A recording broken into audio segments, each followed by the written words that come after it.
While there were definitely some higher expectations than what came to fruition for Tom Herman's FAU Owls in 2023. It just felt like a lot of things went wrong for this team last season. Injuries and other things piled on top here and ultimately led to a pretty disappointing season. Now in 2024, they got some roster changes and some positions they need to fill, but this is a season where the Owls need to improve and need to start making that jump. Is this a team that's going to make a bowl game here in 2024, or will they disappoint again? Well, you're about to find out what I think here in this video. Want to welcome you to prediction season and say what's up, Tailgaters. You're in the booth with Tailgate Nate today. Welcome to my channel again. I want to welcome you to prediction season. Hey, we're predicting all 134 teams in the FBS ranks of college football this season. Pretty much every team you can play as in NCAA football, at least the new one that came out again. FBS level, you guys know what that means. Hey, I just want to thank you for the support of prediction season, for your support of the channel. Continue to leave likes, to comment, to share, to interact with the channel in any way you can. If you're as big of a college football nerd as me, you're going to want to hit the subscribe button and ring the bell, because you obviously want to hear what I have to say during the season, right? Of course you do. Hey, go back and watch my other videos, especially if you're a fan of a Power 4 team. I have a video on my channel. We've done a lot of the better group of 5 teams here as well. Go back and watch them. We only got about 30 or so of these videos left, maybe around 35 or so. You're going to want to make sure you tune into prediction season. But we're on to the FAU Owls, and I'll tell you how we do predictions right now. We'll go through the team's offense, the team's defense, and then at the end of the video, we'll go through the football schedule and give it a good old game-by-game preview and prediction. A 4-8 season last year. They're looking for better fortunes here in Florida Atlantic here in 2024. I should say at Florida Atlantic, not in Florida Atlantic. Bad grammar. Hey, couple more things before we do start. Right over here will be the team stats they put up either offensively or defensively last season.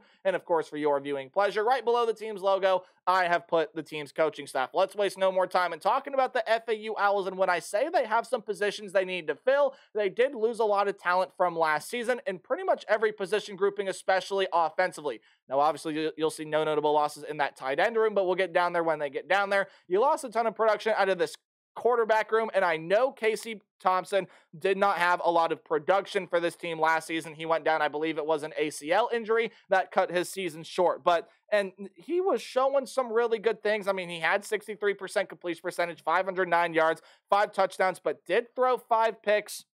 He wasn't really flashing the ability with the legs, and I mean, Casey Thompson has never been known as a guy that's going to get inside of the pocket and be a super big running threat. We saw, though, that he could do it when he was at Nebraska, when he was at Texas. He is now going over to Oklahoma, so he is transferred back to a Power 4 program after the Group of 5 experiment didn't work out for him, and hopefully he can make a recovery and play a fairly important role on the Oklahoma offense. Again, they have Jackson Arnold there, so we'll see what happens. You also do lose Daniel Richardson from last season, and when Casey Thompson went down with injury, he was the primary quarterback for the team last season. 2,001 yards, 13 touchdowns, and 10 interceptions last season. So again, quarterback play really did struggle for this team. You also are losing Michael Johnson Jr., who only threw 1 pass last year, but still is a loss in this quarterback room when you're trying to fill the gaps of a guy like Casey Thompson, who can have some pretty high upside, and we've seen him have some pretty good moments throughout his collegiate career wherever he's been. Your lone returner in the quarterback room, at least that was notable to me, was Tyreek Starks. He threw 10 passes last year, completed half of them. So the quarterback situation here, I think, is going to get figured out through the transfer portal. You are getting Cason Wiseman coming in, I believe, from Colorado. I'll fact check that here in a minute. But Cam Fancher is in from Marshall. I'll read you his stat line from last season. He had 2,162 yards, 11 touchdowns last season, at around 65.5% completion percentage, and with Marshall sort of wanting to look to move over to Cole Pennington, he decided to transfer out. He'll be the quarterback here, but again, there's one stat that I didn't say, and that was interceptions. Cut back on that number, increase your touchdown production in the Charlie Fry offense under the Tom Herman system. He could look to have a bounce back year and a pretty vital season here. Again, Cason Wiseman, yes, he is over from Colorado, but Fancher probably going to end up being that starting quarterback here. Let's see what he brings to this offense. Couple names gone out of the running back room. Kobe Lewis is going to be gone. You'll definitely see him playing on Sundays. 412 yards, 3 touchdowns on 85 carries last season, but the leading rusher was Larry McCammon. Now, I know he did declare for the NFL, but I don't think he's signed anywhere. He may have been invited to a couple of mini camps, but whether he plays professional football or not, his eligibility is up, so I've listed him as graduating. 681 yards, 5 touchdowns for him last season. So what does the wide receiver room look like this year? Well, Zuberi Mobley will be coming back, and because Michael Johnson Jr., again, not a big role as a passer, but did have 7 rushing touchdowns for the team last season, again, gone out of that quarterback room. Mobley was the 4th leading rusher last year, 62 yards on 22 carries. You also are getting Xavier Terrell back as well, and a guy over from the portal that could very well be your starter. Mobley probably will get the bulk of the carries here, but C.J. Campbell Jr. is coming over here from Florida State, so a power forward transfer in at the running back position. Wide receiver room, Jaquan Burton has gone off to the NFL again. So I like to say, you'll see him playing on Sundays, 277 yards, 2 touchdowns, and 24 catches last season. You also are going to be losing a lot of talented pieces to the transfer portal, and a guy that you really did not want to lose was LaJohntay Wester. 1,168 yards, 8 touchdowns on 108 catches last season. He's going to be playing his ball next season with Coach Prime in Boulder. You also do lose Tony Johnson, who was the 2nd leading receiver, and Devin Price, who among wide receivers, with Burton being the 3rd leading receiver, was the 4th leading receiver. And with Larry McCameron being your 4th leading receiver last year, again, Devin Price 5th overall. Those are your top 5 targets out of the pass catching room gone from last season. Again, no notable losses in the tight end room. So who comes back in the wide receiver room? Well, it's going to be a lot of transfers. You do get B.J. Alexander and Jay-Sean Platt all coming back, but a lot of guys enter the portal, especially in this wide receiver room, and it's going to be led by Milan Tucker, Maryland Johnson. They project to get the most playing time here. My apologies, E.J. Horton could fit in that category as well. He's a West Virginia transfer. Dominique Henry and Caleb Coombs, who follows Cam Fancher over from Marshall, so you got some connection there since Fancher probably is going to end up being that starting quarterback. Again, it depends on how these transfers mesh and how they fit, but you do bring in a lot of talent through the portal in this wide receiver room. We'll see what kind of roles each of those guys end up playing. Zeke Moore, Khalil Brantley, and Wyatt Sullivan are all coming back in the tight end room, so really nothing notable there to speak of in terms of transfer portal additions out of the tight end room. Offensive line, Marquise Robinson and Chaz Neal have graduated, while Dorian Hinton and Kamar Bell have entered the portal. All these guys, I think, had some starting production at the very least for this team last season. You do bring in a couple transfers, such as Daughtry Richardson, who is projected to start on the offensive line, and DeKavion Nonner, and hopefully I'm saying that first and last name right. But as far as returners go, Federico Moranges, and I probably butchered that name, so I apologize. Malcolm Lamar, Ovi Dubree, Andre Lamas, and Jordan Church all return to the offensive line. And along with Daughtry Richardson, who will probably start, combination of those 5 guys, plus Daughtry Richardson, maybe Nonner will be your starting offensive line here this season. What can Cam Fancher provide at the quarterback position? Can his game get consistent? How do these transfers mesh with this offense? C.J. Campbell and, again, all these wide receiver pieces. They brought in a lot of transfers last year, and it just didn't really mesh. So you're going to look for these additions to mesh. Okay, well, that's a lie. They definitely meshed in ways. Quarterback play part of their issue last season, and the offensive line has got to see their improvements this season. As they allowed 30 sacks last season. Now, I know that number is not like jaw-droppingly bad, but still not a number that you really want to see. Get that sack number down, increase your production in the rush game. Overall, you're just looking for this offense to get some consistency, and it'll improve here in 2024. When you take a look at this defensive side, you're also looking for some consistency here, but much like the offensive side, your defensive side does lose a lot of very talented pieces, and if you want to look at one part of this defense to where, okay, what is the thing that needs to most improve with this defense? It's probably this defensive back room. Gave up almost 250 passing yards per game last season. Definitely the biggest flaw here on this defense. Now, look, you're going to need some pieces on the defensive front to move into a bigger role because, hey, they lose a lot of talent. We'll talk about that here in a little bit, actually right now, because let's start talking about the defensive line. Was a fairly solid defensive front last season, and it's going to be losing a lot of its better talent off of last year's team, including Evan Anderson, an interior defensive lineman last year who led the defensive line in tackles last season, 58 tackles, 3.5 sacks, did have a pass defended there as well, and you just lose an absolute ton of talent through the transfer portal. Some of these guys you could consider edge rushers, which maybe you put them in the linebacker position, but again, I consider edge rushers as defensive linemen. Morven Joseph, Courtney McBride, Jacarius Hawthorne, and Latrell Jean, among some other names that you could throw up there as well, but those guys definitely would be the most important contributors to this defensive front from last season. Again, Morven Joseph, 24 tackles last season. McBride, 34 tackles from last year. Hawthorne had 18 tackles, and among those 18 tackles, 4.5 sacks, which actually actually led the team last season. Again, a ton of talent leaving this defensive front. So who comes back on the defensive line? Well, you are getting Chris Jones back, 23 tackles and sack and a half for him. Jaden Wheeler and Marlon Bradley will all be returning, but you are getting some pieces in here through the transfer portal, and Pris Boyd and Chisholm Ifiani, and hopefully I'm saying that last name right. I probably butchered it, but those guys are coming in through the portal. And look, there are only 5 names here on this defensive line, but you could list a whole lot more names here. And Owl fans, please, I encourage you, leave some in the comment section down below. Be very interested to see what other depth pieces are definitely going to step up here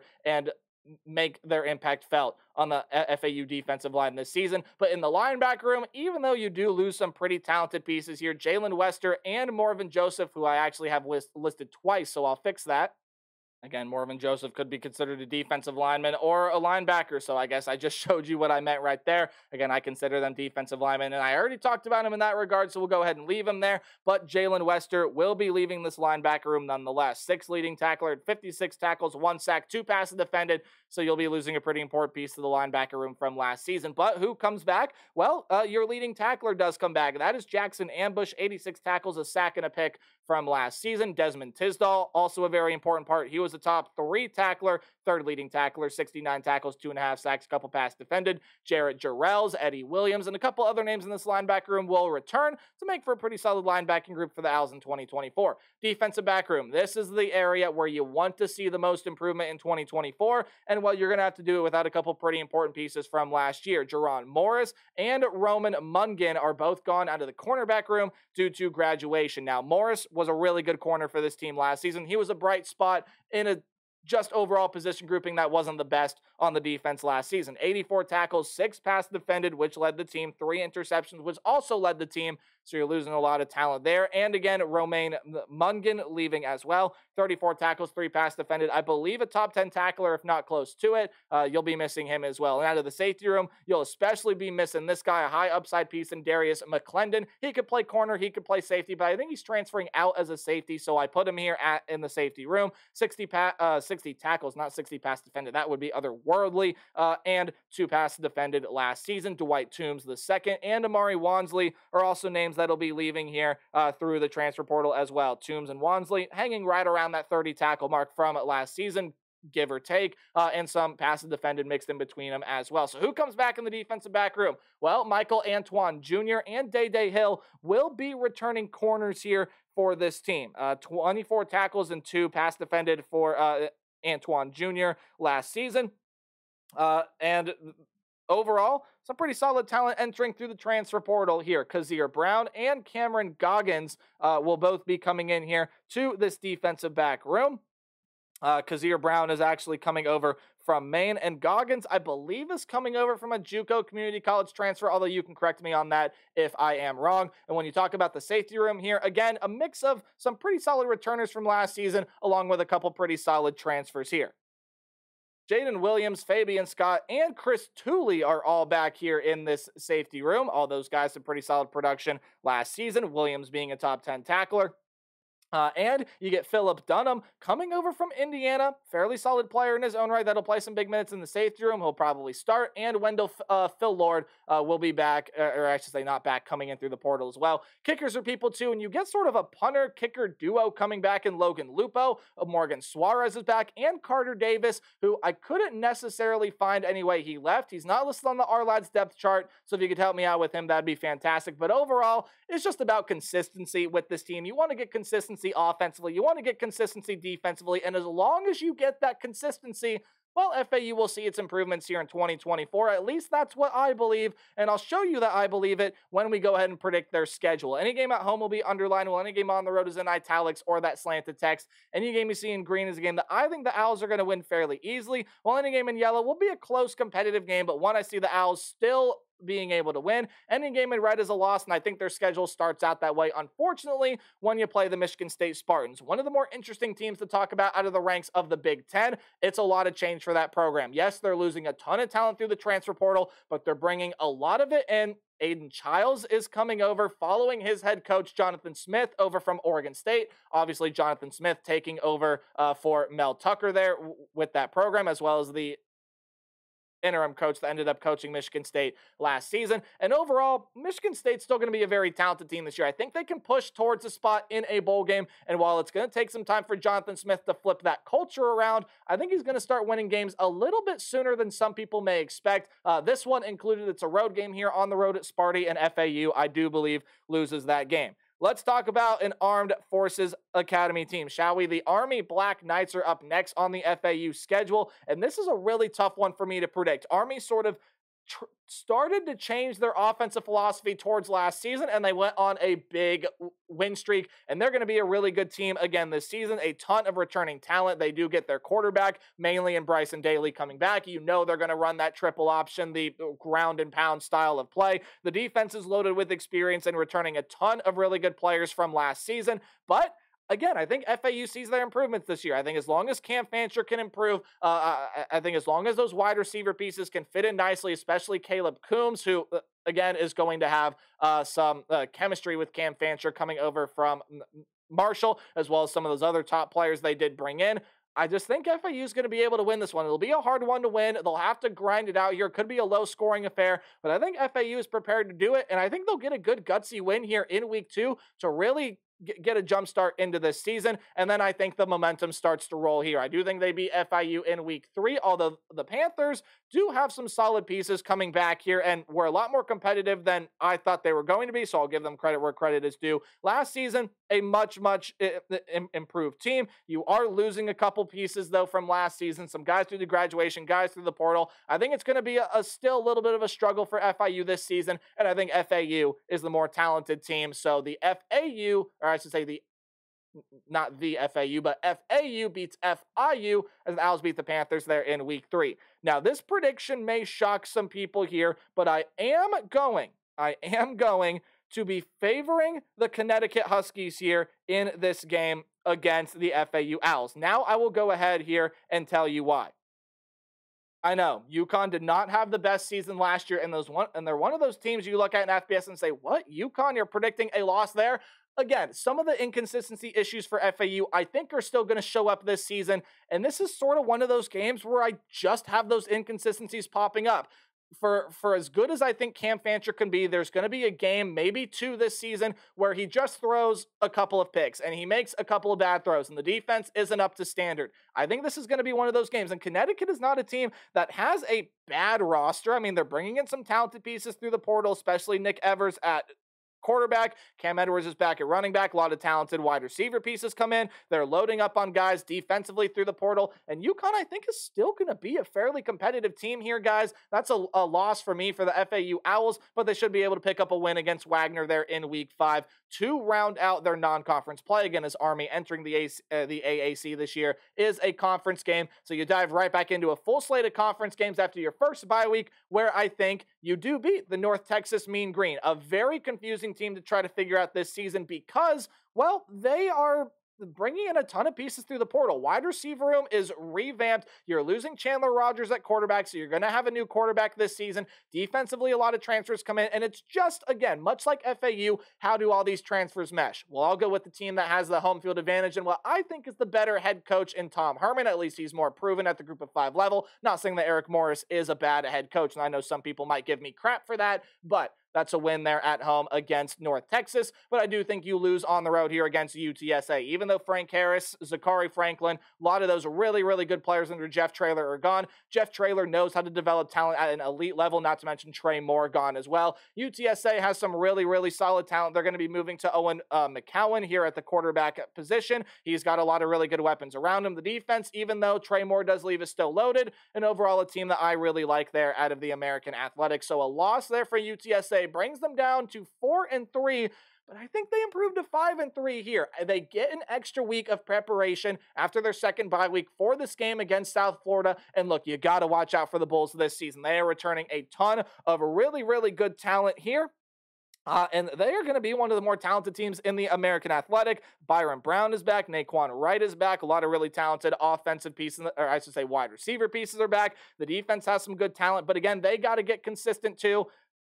it's just one of those games I have a feeling FAU is going to win. USF is definitely probably more talented, but I think the Owls squeak this one out and they get that win. But again, I said 1 or 2 games this season, the inconsistency issues are going to pop up, and I think it pops up here against East Carolina, a team that I think FAU is more talented in. But again, much like the fact of UConn, East Carolina, even though they really struggled last season, are bringing in a ton of talent through the portal. Jake Garcia is going to be the new quarterback there. Wide receiver pieces are coming in. Defensive pieces are coming in, especially in that defensive back 7. I think ECU will be a fairly competitive team this year, and that's a win for the Pirates. But I do think FAU wins their next 2 here. Temple's not going to be a very good team this year. They lose EJ Warner to the transfer portal, and that was kind of, in what my opinion, could have been the saving grace here of this team. I don't think there's much to get excited about with Temple this year, so that's a loss for, or I should say a win for me.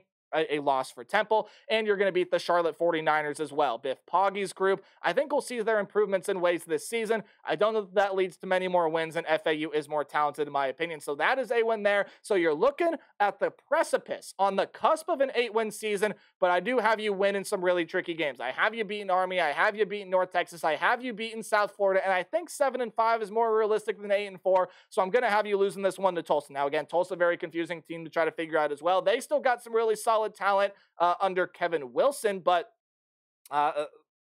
again, a game that I just see being close, and FAU, maybe some inconsistency issues pop up there as well. So overall, a pretty confusing schedule to try to figure out, but it is favorable in a lot of ways because, again, you get Army, you get North Texas, you get USF at home. Yeah, you got a couple tricky road games, but again, guys, I was this close to an 8-win season. FAU's going to see its improvements. The consistency issues are going to get better, and I think the Owls make a bowl game here in 2024. But I want to know what you guys think in the comment section below, and always remember to play hard but tailgate harder. The Wyoming Cowboys will be up in my next video. Goodbye.